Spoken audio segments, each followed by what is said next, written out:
လူတိုင်းနဲ့ဆက်ဆံရတဲ့အခါစိတ်ချမ်းသာစေမယ့်စကားပြောနည်းအလေထ၅ချက်ရှိပါတယ်ပထမတစ်ချက်ကတိတာကိုမဖွင့်ဘူးတစ်ဖက်လူကိုအစင်မပြေအောင်စိတ်မချမ်းသာအောင်မလုပ်ဘူးအသိဉာဏ်ရှိသူတွေဟာသူများရဲ့အားနည်းချက်တွေကိုအထိမခံဘူးနားလည်ပြီးတီးခံတတ်တယ်စကားပြောရမှာနေရာလွတ်ထားပြီးတတ်တယ်ဒါကကိုယ့်အတွက်လည်းနောက်ဆုတ်ဖို့နေရာရှိတယ် တစ်ဖက်လူရဲ့နေရာကplanသွေးတဲ့ရင်ဆက်ဆံရေးကပိုပြီးတက်တောင့်တက်တာဖြစ်တယ်ဥပမာမင်းသားဟွန်ဘိုကိုတရုတ်ဆောင်ရန်နီကငါနဲ့အတွဲကြီးရက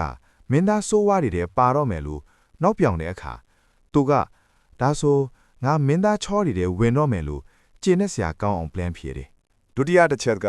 စကားပြောတဲ့နေရာမှာအတိုင်းအစာရှိဖို့ပါပဲကိုတီးတဲ့သူဖြစ်စေမတီးတဲ့သူဖြစ်စေ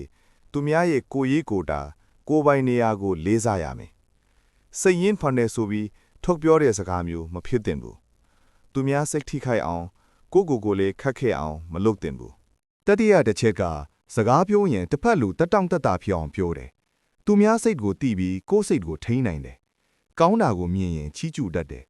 စကားများရင်တောင်စိတ်ဆိုးနေချိန်မှာလူကိုအစိုးဆုံးထိခိုက်စေမဲ့စကားလုံးကိုမျိုးချနိုင်တဲ့သူဟာတကယ့်စိတ်ချမ်းသာသူပါစတုတ္တတစ်ချက်ကစကားကောင်းကောင်းပြောတတ်ဖို့ပါပဲကိုမဝါကြွားဘူးသူများကိုလည်းအလွယ်တကူအပြစ်မတင်ဘူးတီးကန်တတ်တဲ့ညီးမြူတာထက်သူ့နေရာကကိုထားပြီးတွေးတတ်တယ်ဘယ်အခြေအနေမှမဆိုအေးဆေးတည်ငြိမ်တယ်ပင်စမတစ်ချက်တာညင်းပယ်တတ်ဖို့ပါပဲ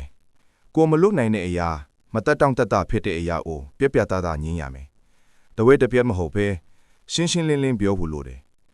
ညင်းတဲ့အခါအကြောင်းပြချက်လေးကိုလည်းထည့်ပြောပြီးရင်တစ်ဖက်လူကပိုနားလဲတယ်ဒါကြောင့်စိတ်ချမ်းသာတဲ့လူတွေဟာဒီစကားပြောအလေးထားနားချက်ကိုကျင့်သုံးတတ်ကြလို့ဘယ်နေရာမှာမဆိုကြိုးစိုးခံရတာပါပဲ